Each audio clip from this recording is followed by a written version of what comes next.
అక్కడ ఓట్ చేయడం జరిగింది. సో మొత్తంగా 489 మంది ఓటు హక్కును వినియోగించుకున్నారు ఈ రోజు లోక్సభలో బిల్లులకు సంబంధించి. 2/3 అంటే మనకి 326 మంది సమర్థిస్తే కనుక బిల్ పాస్ అయ్యేది. కానీ బిల్ పాస్ కాలేదు, బిల్లు వీగిపోయింది. ఆ డీటెయిల్స్ మనం చూస్తున్నాం. రాజ్యాంగ సవరణ బిల్లు వీగిపోయినటువంటి సిచ్యువేషన్ మనకు కనిపిస్తుంది. దీన్ని ముందే గమనించారు అందరూ కూడా. ఓటు వేసేటప్పుడు చూసుకుని వేయాలి, మహిళలకు గౌరవం ఇవ్వాలి అని చెప్పి చాలా సందర్భాల్లో మోదీ ట్వీట్ చేశారు. 2 గంటల నుంచి పరిణామాలు మారిపోయినటువంటి సిచ్యువేషన్స్ మనకు కనిపించాయి. కిరణ్ రిజిజు అటుపక్క అఖిలేష్ యాదవ్తో మంతనాలు చేయడం, తర్వాత అమిత్ షా ఏమో మంత్రులతో మెయిన్ మినిస్టర్స్ ఎవరైతే ఉంటారో వాళ్ళతో సమీక్ష సమావేశాలు నిర్వహించడం, ఇవన్నీ చేసిన తర్వాత మళ్ళీ లాస్ట్ టైంలో డిమాండ్ పెట్టింది. ఏదైతే 2 డిమాండ్స్ కూడా పెట్టడం జరిగింది సర్కార్ ముందు ప్రతిపక్షం. మీరు డీలిమిటేషన్తో పాటు మహిళా బిల్లును కలపకూడదన్నారు. అదేవిధంగా డీలిమిటేషన్ తర్వాత రాష్ట్రాలకు పెరుగుతాయని చెప్పినటువంటి సీట్ల సంఖ్యను కూడా బిల్లుతో పెట్టాలన్నారు. దీన్ని అమిత్ షా పాయింట్ యాడ్ చేశారు. ఓకే, మీరు చెప్పిన విధంగా గంటలో బిల్లును మార్చి చేసి తీసుకొస్తాము. ఏదైతే మీరు అనుకున్న విధంగా ఈ డీలిమిటేషన్ తర్వాత రాష్ట్రాలు పెరుగుతాయని చెప్పినటువంటి సీట్లు ఏదైతే ఉన్నాయో దాన్ని పెంచి మేము బిల్లు మార్చి తీసుకొస్తాం, మీరు సమర్థిస్తారంటూ కూడా మళ్ళీ ఒక హైటెన్షన్ వాతావరణం క్రియేట్ అయినటువంటి సిచ్యువేషన్. మొత్తానికి 2 రోజుల నుంచి సాగినటువంటి ఉత్కంఠభరితమైనటువంటి బిగ్ డే అని చెప్పి మనం మొదటి నుంచి చెప్తున్నాం. అది ఈ రోజు బిల్లు పాస్ అయినా బిల్లు వీగిపోయినా ఒక బిగ్ డేగా ఉండబోతుంది అనేది. సో ఎవరైతే మహిళలు, అది తల్లులు కావచ్చు, చెల్లెలు కావచ్చు, మహిళలందరూ వెయిట్ చేస్తున్నారు అని చెప్పి అధికార పార్టీ ఎన్డీఏ కూటమి నేతలు చెప్తున్నప్పటికీ కూడా దీనికి సంబంధించి ప్రజలందరూ ఆగ్రహంతో ఉన్నారు. వారు తప్పకుండా ఎవరు అడ్డు తగులుతున్నారో చూస్తూనే ఉన్నారు, ఎవరు అడ్డు నిలుస్తున్నారో చూస్తూ ఉన్నారు. వారి ఆగ్రహం స్పష్టంగా కనిపిస్తుందంటూ కూడా అమిత్ షా చేసినటువంటి స్టేట్మెంట్స్ కూడా మనం చూస్తున్నాం. సో మొత్తానికి 489 ఓట్లు పోలైనాయి.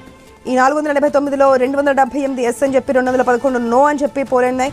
సో మొత్తంగా 226 రావాల్సినటువంటి నెంబర్ రాలేదు కాబట్టి 131వ రాజ్యాంగ సవరణ బిల్లు వీగిపోయింది.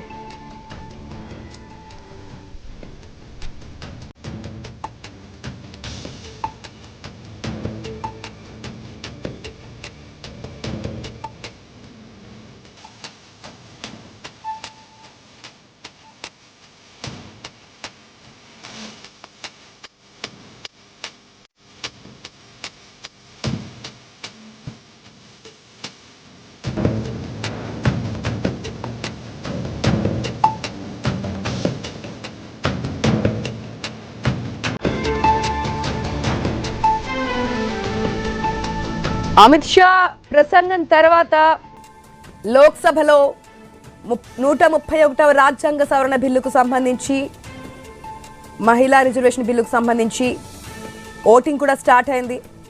ఓటింగ్ స్టార్ట్ చేసే ముందు ఏదైతే అక్కడ ప్రాసెస్ ఉంటుందో అదంతా కూడా వివరించారు. హిందీలో చెప్పారు, ఇంగ్లీష్లో చెప్పారు, మనం చూసాం. ఒక కాక్ సౌండ్ వస్తుంది. తర్వాత ఎస్ అనుకున్న వాళ్ళు, బిల్ పాస్ చేయాలనుకున్న వాళ్ళందరూ కూడా ఏదైతే గ్రీన్ బటన్ ప్రెస్ చేయండి, కాదనుకుంటే కనుక రెడ్ బటన్ ప్రెస్ చేయండి అని చెప్పారు. So after that process start అయిన తర్వాత కాక్ సౌండ్ వచ్చిన తర్వాత మనం క్లియర్గా చూసాం ఐ న్యూస్ స్క్రీన్లో కూడా. ఏదైతే ఎంపీలు ఓట్ చేస్తున్నటువంటి ఫిగర్స్ కూడా మనకు కనిపించాయి. మొత్తం 489 మంది ఈ ఓటింగ్లో తమ యొక్క ఆన్సర్ చెప్పారు. ఎస్ అంటూ 278 మంది ఎంపీలు ఓటేస్తే నో అంటూ 211 మంది ఓటేశారు. సో మనకి మొదటి నుంచి చెప్పుకున్నది ఏంటి, ఒకవేళ ఉన్నటువంటి బలాన్ని బట్టి 543 బట్టి ఒకవేళ 2/3 కావాలంటే మనకి ఫిగర్ రావాల్సి ఉంటుంది. 364 మంది ఓటేస్తే కనుక బిల్ పాస్ అవుతుందని. కానీ ఓటింగ్లో ఎంతమంది పార్టిసిపేట్ చేస్తారో దానిలో 2/3 ఉంటే కనుక దానికి అనుగుణంగా బిల్ పాస్ అయ్యే అవకాశం ఉంటుంది. కాబట్టి ఆ విధంగా చూస్తే కనుక 489 మంది ఎంపీలు ఓటు హక్కులో ఇవాళ పార్టిసిపేట్ చేశారు కాబట్టి, తమ ఓటు హక్కుని తెలియజేశారు కాబట్టి రాజ్యాంగ సవరణ బిల్లుకు సంబంధించి 326 మంది కనుక 2/3 అంటే 326 మంది కనుక ఎంపీలు కనుక ఎస్ అని చెప్పుంటే ఈ బిల్ పాస్ అయి ఉండేది.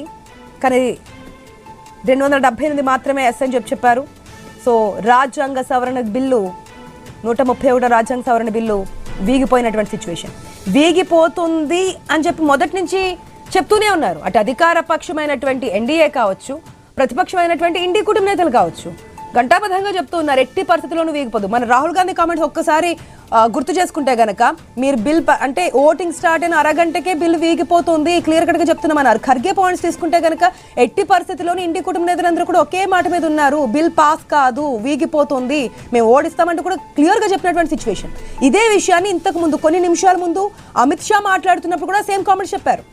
ప్రతిపక్షాలు కనుక సపోర్ట్ చేయకపోతే ఈ బిల్లు వీగిపోతుంది అని చెప్పి ఆయన కూడా చెప్పారు. కాకపోతే మహిళలకు సంబంధించి ఏ విధంగా మేము ప్రాధాన్యం ఇచ్చాము, ఓబీసీలకు సంబంధించి, ఎస్సీలకు సంబంధించి ఏ విధంగా ఏదైతే మోదీ సర్కార్ ముందుకు తీసుకెళ్ళింది, ఏ విధంగా ప్రాధాన్యం ఇచ్చింది అనే విషయాలను చెప్పారు.